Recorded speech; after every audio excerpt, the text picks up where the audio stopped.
Good morning मेरे प्यारे बच्चों। अमित इंडियन एजुकेशन के ऑनलाइन प्लेटफॉर्म पे आप सभी का हार्दिक स्वागत और अभिनंदन करता हूं। मेरे प्रिय बच्चों, हम लोग जो पिछली क्लास में हम लोग मिले थे उसमें बेहतरीन तरीके से सारी चीज़ों का हम डिस्कस किए थे। सारी चीज़ें आपको बेहतरीन तरीके से समझ में आ रही होंगी। तो बच्चे अब हम लोग चलते हैं न्यू पार्ट, और जो हमारा न्यू पार्ट है और जो नया क्वेश्चन आने वाला है इस पर हम चर्चा करते हैं और बेहतरीन तरीके से फिर डेली की तरीके से नई तरीके से हम पढ़ने की कोशिश करते हैं। सारी चीज़ें विस्तार में चर्चा करके और उनका आनंद के भाव के साथ पढ़ना स्टार्ट करते हैं।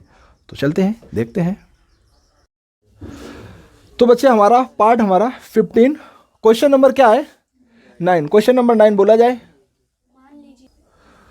तो आपका क्वेश्चन 9 ये क्वेश्चन 8, ठीक है। क्वेश्चन नंबर आपका ये, अब इसको आप पहले समझो क्या कह रहा है, ठीक है। पर राइटिंग तो बहुत ज़्यादा घटिया प्रकार की है। ये बताओ को जब घर में पढ़ो तो दिक्कत नहीं होती। हाँ, अब क्या करें, जितना बहुत कोशिश करा था ना सही करने की, पर नहीं सही होती। ठीक है, चलो भाई चलते हैं आगे। तो इस क्वेश्चन को हम समझते हैं। तो कह रहा है मान लीजिए कि समस्त स्मॉल एन बिलोंग करता है कैपिटल एन में। अब कैपिटल एन आपको पता होना चाहिए, कैपिटल एन आपको पता होना चाहिए कि किसकी बात कर रहा है। कैपिटल एन बात करता है प्राकृत संख्या की। किसकी बात करता है? प्राकृत संख्याओं की। और प्राकृत संख्या होती क्या, यानी नेचुरल नंबर होती क्या? 1 2 3 4 5 6 डॉट डॉट डॉट डॉट, ये सारी संख्याएं आपकी होती हैं, प्राकृत संख्या इन्हें कहते हैं, ठीक है। तो यहां पर आप एन के स्थान पर आप मान लीजिए का अर्थ है कि यहां पर आप एन भी मान सकते हो, आप यहां पर यक्स भी मान सकते हो, जो आपकी इच्छा है आप वो मान सकते हो। एन के स्थान पर आप जो आपको अच्छा लगे वो आप मान सकते हो, ठीक है। पर अगर इसे यक्स मानोगे तो ये सभी आपके क्या होंगे? यक्स होंगे। अब पर अब यहाँ एन बोला गया है तो बच्चे ये आपका स्मॉल एन होंगे, ठीक है। इसका अर्थ आप बेहतरीन तरीके से समझ पा रहे हो। और ये एन इसमें बिलोंग कर रहा है, यानी ये एन इसमें पाए जा रहे हैं, यानी ये सभी एन कैपिटल एन में पाए जा रहे हैं, इसका अर्थ ये है, ठीक है। अब के लिए अब कह रहा है एफ ऑफ एन। अगर यक्स होता तो हम एफ ऑफ एक्स बोलते, बच्चे क्या बोलते? अगर यहाँ यक्स होता तो हम बोलते एफ ऑफ एक्स, पर बच्चे यहाँ एन है तो हम बोलेंगे एफ ऑफ एन। अब जो हमारा फलन है, फलन हमारा दो तरीके का है, एक विषम के लिए है, एक सम के लिए है। बच्चे समझ में बात आई कि नहीं आई? चलो कोई बात नहीं, वो जब जरूरत पड़ेगी तब उसकी हम बात करेंगे। अब यहां पर द्वारा परिभाषित फलन आपका F such that N to N, मतलब ये आपका प्रांत है, ये आपका सह प्रांत है। अब इसमें जो ये फलन परिभाषित किया गया, आप कह रहा बताओ कि फलन एकाकी आच्छादी है। अगर है तो आप इसका उचित उत्तर बताओ, क्यों है क्यों नहीं है। अगर नहीं है तो क्यों नहीं है, इसका आप कारण बताओ आप, ठीक है। तो चलते हैं, तो हम फलन को पहले लिखते हैं। फलन में सबसे पहले एन है, क्या है बच्चे?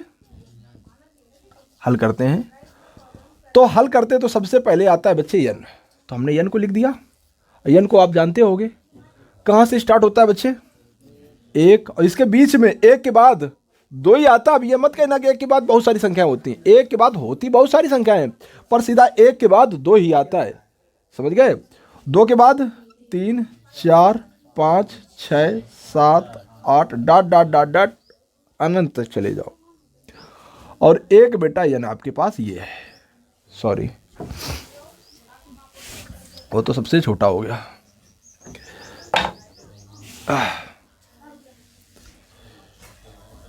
ठीक है, कौन दिक्कत नहीं है।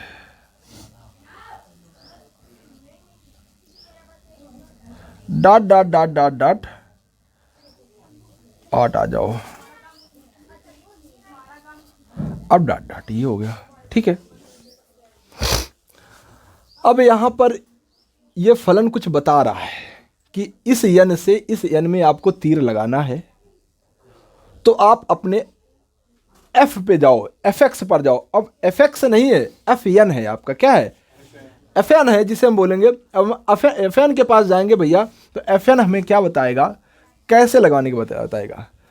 कह रहा है कि जो आपका एरो विषम वाला है, विषम वाली जितनी संख्या है वो इसके मुताबिक आपका एफ एन लगेगा, यानी एरो लगेगा। और जितनी आपकी सम संख्याएं हैं उनका एरो इस माध्यम से आपका FN लगेगा। समझ गए? अब कैसे लगेगा इसका अर्थ समझो। हमारे विषम कौन कौन है? देखो जो विषम है उन पर हम क्या करते हैं, ऐसे एक एक एरो लगा देते हैं। ये हमारी क्या है? विषम है। और हमारे जो ये गोला लगा रहे हैं ये हमारी क्या है? सम है। यानी जिसमें गोला लगा रहे हैं वो हमारी सम है और जिसमें बच्चे हम तीर लगा रहे हैं वो हमारी विषम संख्या है। ठीक है। अब जो तीर लगेगा वो कैसे लगेगा? विषम है तो विषम एक है, यक्स बराबर यन बराबर बच्चे, ये सब हमारे क्या है? यन बराबर बच्चे हम अगर एक लेते हैं, यानी हम एक लेंगे तो हम किसके पास जाएंगे? इसके पास जाएंगे कि हम इसके पास जाएंगे? हमारे पास बच्चे एफ ऑफ एन कितने हैं? एक एन प्लस 1/2 है, एक ये है और एक एफ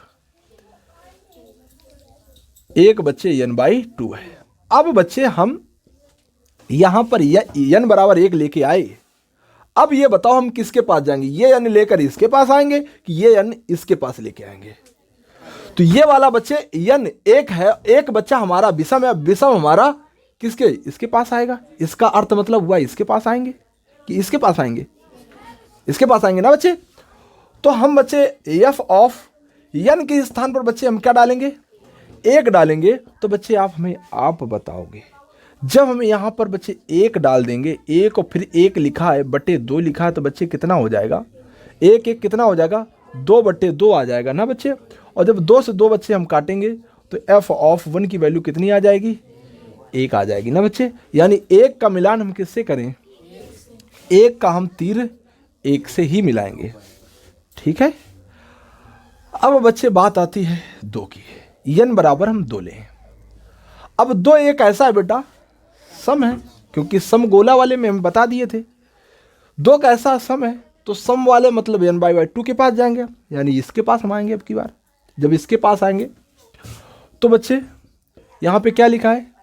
n के स्थान पे हम क्या लिखें? 2। ये क्या लिखा है बच्चे? n, और n के स्थान पे लिखें 2/2। काटेंगे बच्चे क्या आ जाएगा? एफ ऑफ 2 की वैल्यू कितनी आ गई? 1 आ गई। मतलब बच्चे कहने का मतलब इसको भी हम किससे जोड़ दें? इससे जोड़ दिया। तो बच्चे आप अब हमें ये बताओ, ये एकी की बात कर रहा है कि बहुएक की बात कर रहा है? तो आप कहोगे जनाब एकी नहीं है। एकी क्यों नहीं है? रीजन दे सकते हो, औचित्य दे सकते हो। क्यों? कि प्रांत का 2 अवयव सब प्रांत के एक ही अवयव से प्रतिबिंब बना रहे हैं, इसलिए ये बहुएक हो गया। इसका औचित्य आगे लिख लेना, क्योंकि दुनिया फलाना ठिकाना आप लिख लेना। अब इसके बाद बारी बच्चे किसकी आती है? आच्छादक और अंताक्षेपी की। तो ये सब छूट गए फिर, ऐसे आप कह सकते हो। अभी तो और आगे आप चलोगे, और आगे चलोगे ना। तो अब की बार हम इसमें रखेंगे नहीं, डायरेक्ट बात करते हैं। डायरेक्ट का आशा ये है कि अब की बार 3 लेंगे और सीधा सीधा वहाँ पर हम रखेंगे चलकर, और पीछे वाले ये काम कराएंगे। और कल से पीछे वाले बच्चे लड़के जितने हैं वो यहाँ से बैठेंगे। ठीक है, समझ पा रहे हो कि नहीं? समझ। पीछे वाली लाइन सबसे आगे, जो और पीछे बैठे वो के पीछे, जो ये बैठी फिर और उसके पीछे, जो ये बैठी ये इसके पीछे, इसी क्रम में सबको बैठना है।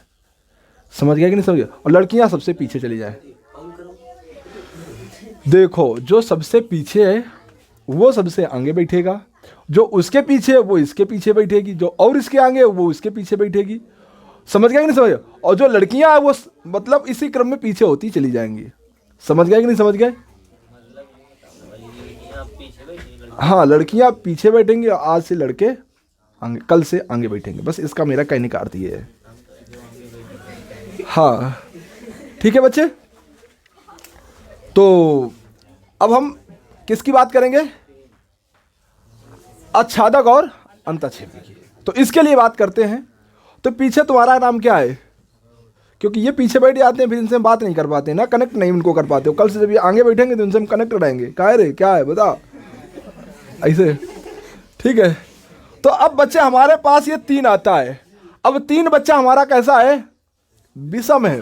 विषम है तो इसके पास आएंगे। सरोज भैया तुम बताओ हमें 3 रख दिन तो एक ओवरऑल कितना निकल के आई है, कौन न बोलिए बताओ। अरे गधा 3 रखेगा, 3 एक कितना हो जाएगा 4, और 4 में 2 का भाग दे देगा, कितना आएगा 2 आया, मतलब 3 का 2 आया। और तू कह रहा है क्या 6। अब की बार सही बता भैया 4 है। 4 किसके पास जाएगा, इसके पास जाएगा कि नीचे वाले के पास आएगा, सम वाले के पास आएगा। तो रखो करवाओ कितना आ जाएगा, 2 आएगा। क्यों आएगा, क्योंकि 4 यहां पे रखोगे और 4 बट्टे 2, 2 का भाग जब 4 में दोगे 2 दूनी 4, यानी 2 का भी कनेक्शन 2 से होगा। ठीक, इसी प्रकार 5 विषम है, 5 1 6, 6 में 2 का भाग क्या आएगा 3 आएगा। इसका बेटा इसका ऐसे आता जाएगा, सबका ऐसे और आएगा तो सब ये जुड़ते जाएंगे कि नहीं जुड़ते जाएंगे, सब जुड़ जाएंगे। ऐसा कोई छूटेगा ही नहीं, छूटेगा कोई नहीं छूटेगा। और जब कोई छूटेगा नहीं बेटा तो हम क्या कहेंगे, अच्छा दी होगा, आच्छादी होगा, और बेटा अंताक्षेपी नहीं होगा, क्योंकि सब बेटा कनेक्ट होते चले जाएंगे। आप जितना इसको आगे बढ़ाओगे क्यों छूटेगा बताओ। हाँ जहाँ तक खत्म हो जाए तो कौन छूट जाइए, कौन बउआ ने छूटी है, क्योंकि इधर आप जितना बढ़ाते जाओगे एन आप बढ़ा, देखो इसके आगे कितना तुम एन बढ़ाते जाओगे, किस कभी कभी अंत आएगा क्या, कैसे अंत आएगा। देखो अंत कोई चीज नहीं होती है, अंत देखो अनंत जो हम बोलते हैं, अनंत का कोई मतलब ये नहीं होता है जिसको तुम छू नहीं पाओगे। देखो चीटी को यहाँ से बागपुर स्कूल इंटर कॉलेज पहुँचने में, उसके लिए यहाँ से वहाँ तक उसके लिए अनंत दूरी है, समझ गए। दूरी अनंत कोई परिभाषित चीज़ नहीं है, अनंत वो कैटेगरी के हिसाब से डिफाइंड की जाती है चीज़, कि जैसे यहाँ हम हैं, यहाँ से हमारे लिए बागपुर इंटर कॉलेज चुटकी काम का काम है, पर यहाँ एक चीटी में ढाल दे और चीटी से कहे तुम्हें इंटर कॉलेज जाना है तो कहे कि हमारे लिए तो अनंत है। हम कहो इधर भी ला जाने, कहो यहीं भी ला जाने। समझ में बात आई कि नहीं आई। तो ये समझ गए, अनंत का एक एग्जाम्पल आपको दिया। जैसे हम बोल देते हैं कि बच्चे 1 से लेकर डॉट डॉट अनंत हर बार बोलते हैं, तो अनंत का अर्थ है तुम उसको जैसे तुम पहुंचोगे, हम कह दिया तुम 1 लाख की दूरी चल जाओ, वो अनंत है पॉइंट, पर जब जैसे तुम आगे फिर पहुंचे तो वो फिर अनंत बढ़ जाता है ऑटोमेटिक आगे, समझ गया। और अनंत का अर्थ अब तुम्हें यहाँ से इसको डिफाइन करके समझ पाए कि जैसे तुम इसके पास पहुंचोगे, कहोगे भैया हम रुक गए, अनंत आ गए, तो अनंत फिर दूरी बढ़ जाएगी, और जब बढ़ जाएगी तो फिर ये फिर कनेक्ट होना चालू हो जाएगा। समझ में बात आई कि नहीं आई, नहीं बात समझ में आई। तो आप हर चीज़ जितना आप हमसे पूछोगे उसका उत्तर उस हिसाब से हम फिर देंगे। तो चलते भैया, ये क्वेश्चन यानी पार्ट हमारा 15 और क्वेश्चन नंबर 9 हमारा कंप्लीट हुआ। अगला बोलते हैं। तो बच्चे इस प्रकार हमने अपना सोल्यूशन देखा, ठीक है। और अब इस पार्ट से हम विदा लेते हैं और नेक्स्ट पार्ट में हम आपका इंतज़ार करते हैं। तो मिलते हैं नेक्स्ट पार्ट में। जय हिंद, जय भारत।